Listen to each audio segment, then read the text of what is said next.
I've been working on Silicon Florist for 18 years, and part of what I discovered recently is that not a lot of people read the long form content like they used to, and that was part of the motivation to start this YouTube channel, was so that I could share the news with you, so I could highlight startups that were doing interesting things, so that I could point you to events and people that might be of interest to you.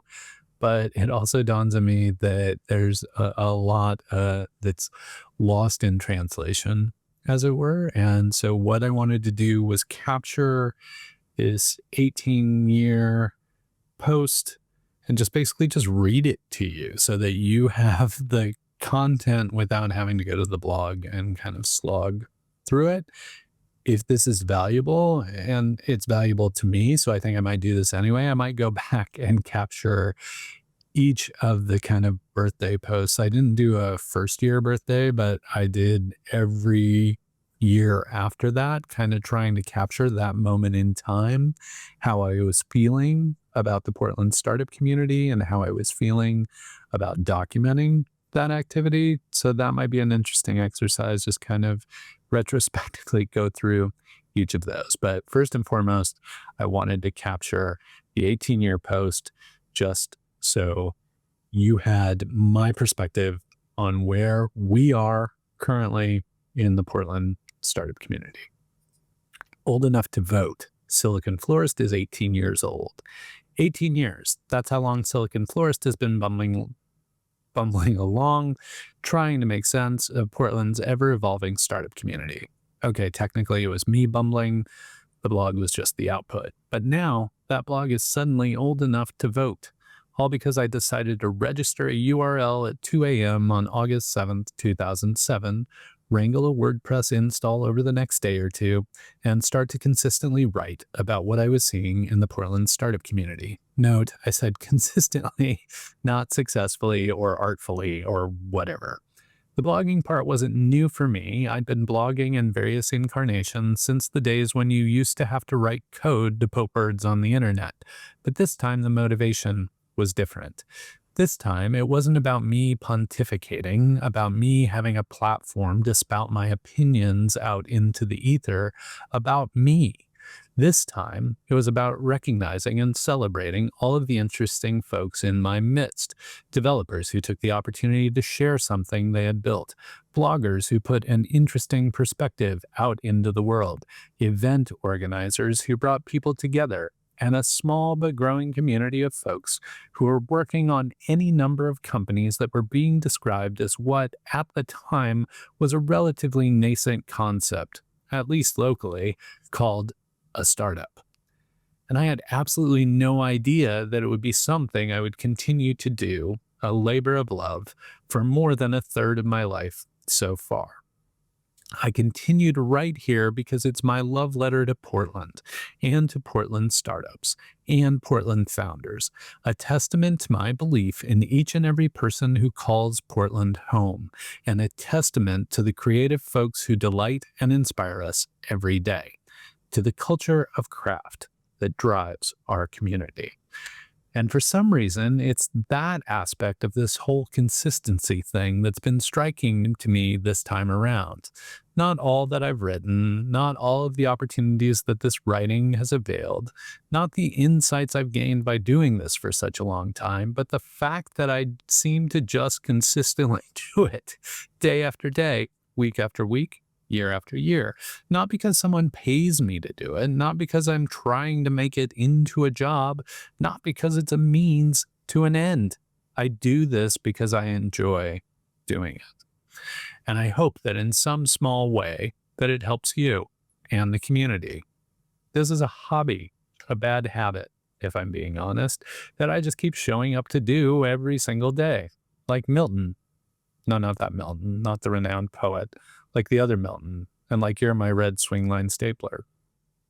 I mean, there was one relatively short period of time from 2011 to 2016 when paying attention to you and your peers and the whole startup community was actually my day job, and that was a glorious existence while it lasted.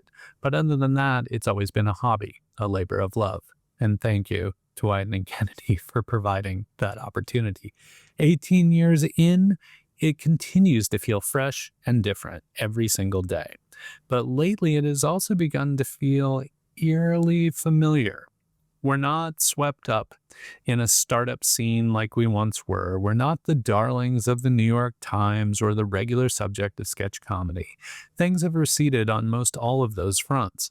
But now there are pockets of activity again. Startups quietly building, a recurring mention of the same company now and again, founders finding one another in random corners of the city, and the occasional whisper that something's happening. But while there are interesting sparks of things happening here and there, the current version of the community lacks that singular cohesive momentum, that feeling that most everyone is rowing in the same direction, or at least floating in the same body of water with oars. It feels like 1995 or 2005, a building of a new cycle. It's all happened before, and yet it never happens the same way twice. Maybe that's what makes this community so interesting. It's never been about hockey sticks or unicorns. It's been about persistence. A slow, awkward, wonderfully odd dance between creativity and chaos, between let's try this again and what if we did it this way this time. And that's why it feels like writing about this stuff, documenting the journeys of local founders and the community, is now more important than ever.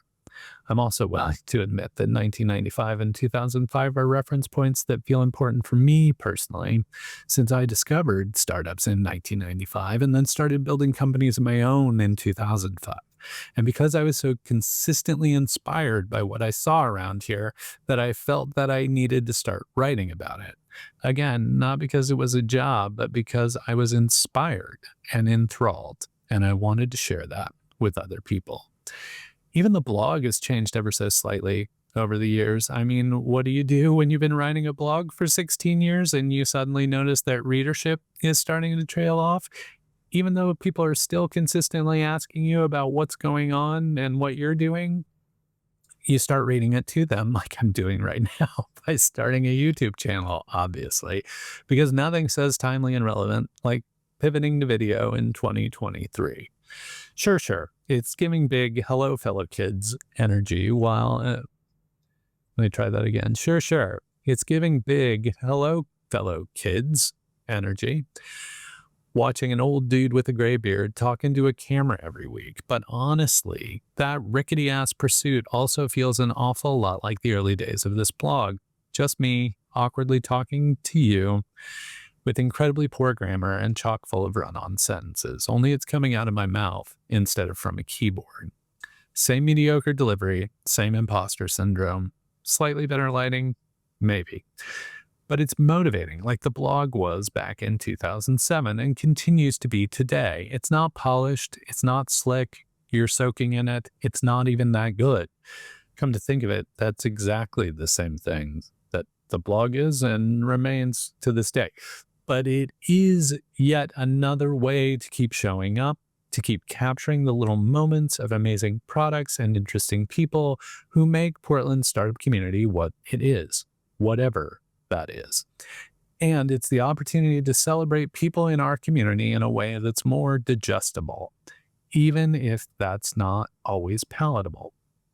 So yeah, 18 years in, I'm still watching, still writing, still promoting, still cheerleading, still hopeful, and still marveling at all of the work you do and the fact that you keep doing the work. Thanks for letting me continue to show up and continue to celebrate founders trying to start something new. Thank you for letting me be your little oasis of overly promotional content in a sea of aggressive humility. Wait. An oasis can't be in a sea, can it? It's an island in the water and an oasis in the desert, right? Clearly, I need to add poorly constructed metaphors to the list of shortcomings on this blog. It's a birthday, and I'm celebrating. Happy birthday, Silicon Florist. You don't have to celebrate, but you can. In lieu of gifts, however, maybe consider subscribing to this YouTube channel, the podcast, or the newsletter, or maybe simply by sharing your profile with other folks in the community. Or if you're a real glutton for punishment, join me on Patreon. Whatever the case, here's to another year of sharing your stories and being your hype man. because you deserve it. People need to know about what you're building, and that thing you're working on, it's awesome. Hang in there, and until we get the chance to chat again, please keep up the good work.